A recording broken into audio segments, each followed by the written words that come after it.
মন্থন করে মণিমুক্ত তুলে নিয়ে আমাদের সামনে হাজির করলেন। সেই হিসাবে আমরা যদি তাকে 2-3 ঘন্টা সময় দিতে পারতাম, হয়তো মণিমাণিক্যের আরো অনেক অংশ আমরা পেতে পারতাম, যেটা পাই।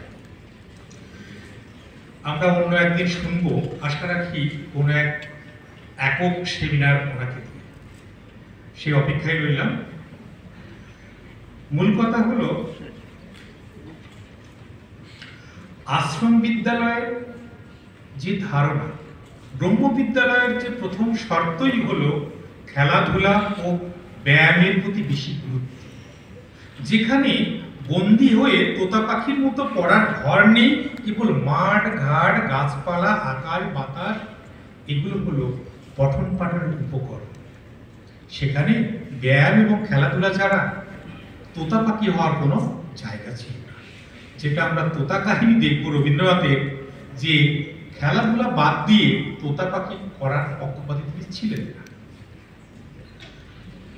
আসল কথা, যিনি শিক্ষা বলতে মনে করতেন দেহ মন ও আত্মার সর্বাঙ্গীন বিকাশ, দেহের বিকাশকে গুরুত্ব দিয়েছেন সবার প্রথম। দেহের বিকাশ ঘটলে সব হরমোনগ্রন্থির সক্রিয়তা যথাযথ হয়, ফলে মন ও আত্মার সুষম বিকাশে কোনো বাধা থাকে না। অলস পঠন পাঠন শরীরের গ্রন্থি ও হরমোনের কাজকর্মের বেনিয়ম ঘটে, ফলে থাইরয়েড কোলেস্টেরল ও নানা রকম রোগের প্রাদুর্ভাব ঘটে। গুরুদেব রবীন্দ্রনাথ কিন্তু খেলাধুলা ব্যায়ামের গুরুত্ব দিয়েছেন এই কারণে।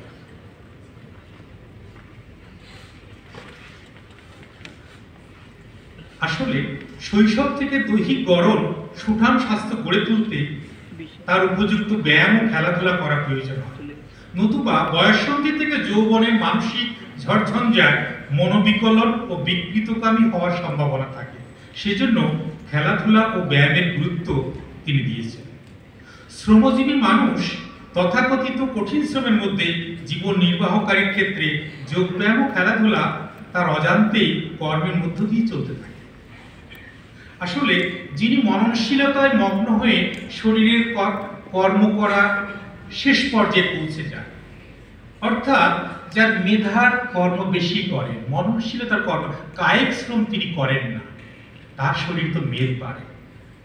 আর গার্হস্থ্য জীবনের শেষ পর্যায়ে যখন বানপ্রস্থ এবং সন্ন্যাস, তখন কায়িক শ্রম থাকে না বলে তখনই তো ভারতীয় ঐতিহ্যে যোগব্যায়াম এবং আমরা যাকে বলি যোগ সাধনার সোপান সেখানেই দেখানো হয়েছে। সেজন্য আমরা দেখব যে আমরা শৈশব থেকে জানি স্বাস্থ্যই সম্পদ। তাহা বুঝিতে পারি যখন আমরা রোগ ব্যাধি দ্বারা আক্রান্ত হই। তখন অর্থ ঐশ্বর্য প্রেম প্রীতি কোনো কিছুই মানুষকে সান্ত্বনা দিতে পারে না। স্বাস্থ্য ভাঙিয়া গেলে তাকে পুনঃপ্রতিষ্ঠা করা কঠিন। তাই স্বাস্থ্যকে ঠিক রাখিতে গেলে খেলাধুলা যোগব্যায়াম শরীর চর্চা আবশ্যক। যে দেশের শিক্ষার্থীর খেলাধুলাকে গুরুত্ব দিয়া তাহার জন্য খেলার মাঠ এবং সেই মাঠে খেলিবার ব্যবস্থা থাকে, সেই দেশে হাসপাতালে ভিড় বৃদ্ধি হয় না। ডাক্তার নার্স সে দেশে নিয়ম করিয়া বাড়িতে স্কুলে যাইয়া সকলের স্বাস্থ্য পরীক্ষার কাজ করিয়া থাকে, কারণ হাসপাতালে কাজ থাকে না। শ্রমজীবী সমাজে স্বাস্থ্য ও মন ভালো করিবার জন্য পৃথক করিয়া যোগব্যায়াম বা খেলাধুলা করিতে হয়। কৃষকের ছেলে শক্ত জমিতে কোদাল দিয়া মাটি কাটিতেছে, তাহার নিকট সূর্য প্রণাম নিষ্প্রয়োজন, কারণ কোদালের কোপে কোপে প্রতিটা ক্ষেত্রেই সূর্য প্রণাম আপনার কি হইয়া যায়। যোগব্যায়াম মানুষের তাহারই প্রয়োজন যাহার মননশীলতার কর্মে বেশিক্ষণ তাকে কাটাইতে হয়। শ্রমের কাজে দেহ ও মন একাত্ম হইয়া যায়, তাহা উৎপাদনশীলতা সৃজনশীলতার কাজে বেশি করিয়া একাত্ম হয়। শ্রমবিমুখ কিংবা বুদ্ধি ও মননশীলতা দিয়া জীবন নির্বাহ করিলে শরীরের সঞ্চালনা কমিয়া যায়, শরীরে মেদ বৃদ্ধি হয়, রোগে শরীর ধরিয়া মনকেও দখল করিয়া লয়। শিক্ষায় ক্রীড়ার স্থানকে যাহারা ছোট করিয়াছে, তাহাদের শরীরের আয়তন বৃদ্ধি পাইয়াছে, তাহাদের স্নেহ পদার্থ বৃদ্ধি পাইয়া কলেবর বাড়িলেও মস্তিষ্ক খাটো হইয়া গিয়াছে।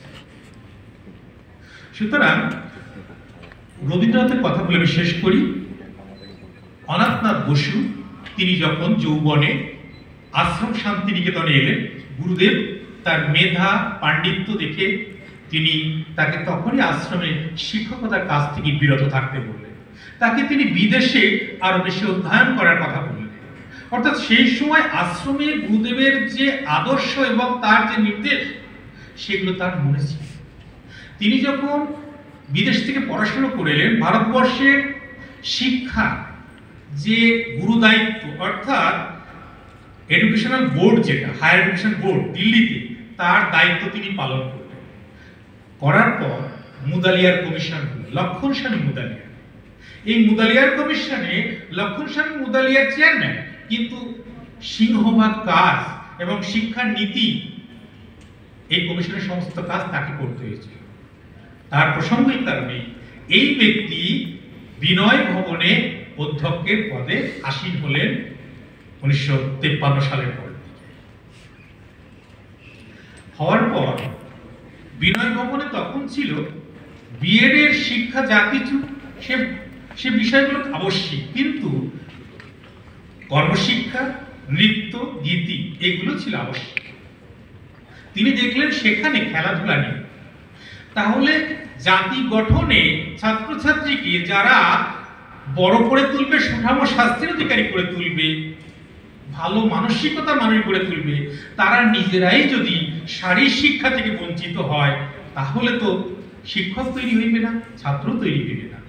তিনি বিশ্বভারতীর কর্মসমিতির কাছে আবেদন রাখলেন বিনয় ভবনে শারীরিক শিক্ষার অধ্যাপক প্রয়োজন, কারণ শিক্ষকদের যদি শারীরিক শিক্ষা সম্পর্কে সচেতন অভ্যাস